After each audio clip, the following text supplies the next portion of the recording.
Nasa kote ang isang lalaking kabilang sa listahan ng most wanted person sa lalawigan ng Albay dahil sa kasong panggagahasa. Matapos itong matunto ng mga otoridad sa isang palengke sa Sampaloc, Maynila. Nakibalita dyan si Police Staff Sergeant Merculito Lovendino Jr. Naaresto ng mga otoridad ang isang lalaking itinuturing na pinaka-wanted na kriminal sa lalawigan ng Albay habang nagatrabaho sa isang pampublikong palengke sa Sampaloc, Maynila. Kinilala ang sospek sa alias na Ton, 42 anyos, sa isang joint operation ng Rapu-Rapu Municipal Police Station at ng mga tauhan ng Manila Police District. Nahuli ang sospek ng walang kapalag-palag. Batay sa ulat ng pulisya, matagal nang pinaghahanap ang sospek matapos siyang masangkot sa 5 magkakahiwalay na kaso ng qualified rape.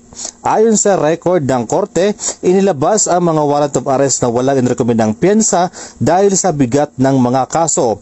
Naitala rin siya bilang rank 1 municipal most wanted person sa buong lalawigan ng Albay at matagal na rin nakakalusot sa mga otoridad sa pamamagitan ng pagpalipat-lipat ng tirahan.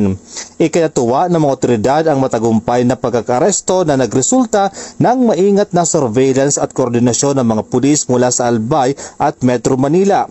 Kasalukuyang nasa kustudiya na ng Rapu-Rapu Municipal Police Station ang sospek para sa kakulang proseso at inihanda na rin ang kanyang paghaharap sa korte.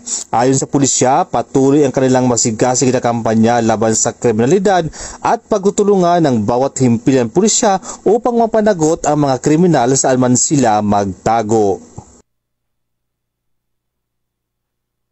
Mula dito sa Bicol Region, ako po yung Police News Network Correspondent, Police Staff Sergeant Merculito P. Lovendino Jr. Alagad ng batas, tagataguyod ng balitang pulis.